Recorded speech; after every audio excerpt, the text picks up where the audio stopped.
आरक्षण का मुद्दा जो भारत में हमेशा से ही एक हॉट मुद्दा रहा है, क्योंकि यह भारत की राजनीति को प्रभावित करता है। आजकल यह वोट बैंक की राजनीति में तब्दील हो गया है। इसी तरह का एक मुद्दा मराठा आरक्षण है। सर्वोच्च न्यायालय ने हाल ही में मराठा आरक्षण पर रोक लगा दी है। उसने कहा है कि यह आरक्षण की 50% सीमा को पार कर रहा है। तो दोस्तों, स्वागत है आप सभी का स्काईलार्क सिविल्स एकेडमी में। मराठा आरक्षण पर सुप्रीम कोर्ट ने क्या कहा, यह जानने से पहले हम मराठा आरक्षण के बारे में जान लेते हैं। वर्ष 2016 में महाराष्ट्र में मराठा क्रांति मोर्चा का गठन हुआ, जिसने एक मराठा लाख मराठा का नारा दिया और महाराष्ट्र में नौकरी और उच्च शिक्षा में मराठों के लिए आरक्षण के लिए धरना प्रदर्शन किया। जिसके बाद तत्कालीन महाराष्ट्र सरकार ने एक कमेटी गठित की, जिसके अध्यक्ष पूर्व जस्टिस NG गायकवाड़ थे, जिन्होंने महाराष्ट्र पिछड़ा वर्ग आयोग की एक रिपोर्ट को आधार बनाया और मराठों को आरक्षण मिलने के लिए सिफारिश की। उसके बाद 2018 में महाराष्ट्र सरकार ने मराठा वर्ग को सरकारी नौकरी और उच्च शिक्षा में 16% आरक्षण दे दिया। यह आरक्षण OBC जातियों को दिए गए 27% आरक्षण से अलग दिया गया। जिसके बाद महाराष्ट्र में आरक्षण की अधिकतम सीमा 50% से अधिक हो गई और इसी बढ़ी हुई सीमा के कारण महाराष्ट्र हाई कोर्ट में अपील दायर की गई, जिसका पहला मुद्दा यह था कि यह सिर्फ राजनीतिक लाभ के लिए दिया जा रहा है, और दूसरा यह कि यह 1992 में आए इंदिरा साहनी बनाम भारत सरकार के फैसले में 50% से अधिक आरक्षण की सीमा का उल्लंघन करता है। लेकिन हाई कोर्ट ने जून 2019 में आरक्षण के पक्ष में फैसला सुनाया और कहा कि असाधारण परिस्थितियों में किसी भी वर्ग को आरक्षण दिया जा सकता है।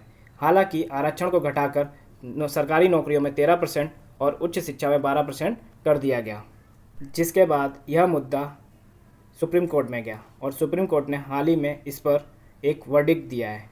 चलिए जानते हैं सुप्रीम कोर्ट का वह क्या फैसला था। सुप्रीम कोर्ट के फैसले की 3 अहम बातें थीं।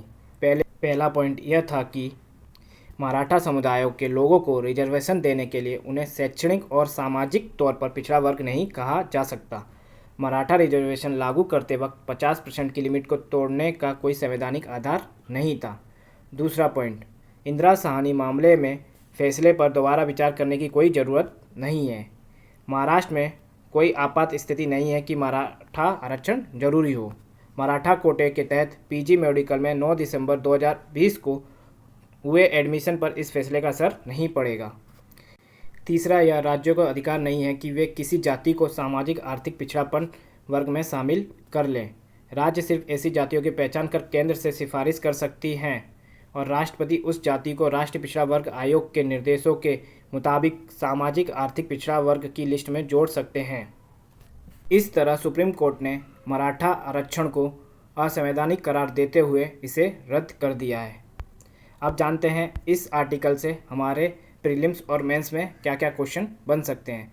एक तो 102वें संविधान संशोधन अधिनियम के तहत NCBC यानी कि national commission for backward classes को जो संवैधानिक दर्जा दिया गया है, उस पर क्वेश्चन आ सकता है प्रीलिम्स में। और दूसरा सुप्रीम कोर्ट पर क्वेश्चन आ सकता है, तीसरा हाई कोर्ट पर। इन 3 टॉपिकों से प्रीलिम्स में क्वेश्चन बन सकते हैं। और मेंस में पेपर 2 विषय स्वास्थ्य शिक्षा मानव संसाधनों से संबंधित सामाजिक क्षेत्र सेवाओं के विकास और प्रबंधन से संबंधित विषयों पर क्वेश्चन बन सकते हैं। इस वीडियो की PDF आपको हमारे टेलीग्राम चैनल पर मिल जाएगी, जिसका लिंक डिस्क्रिप्शन में दिया गया है। Thank you for listening.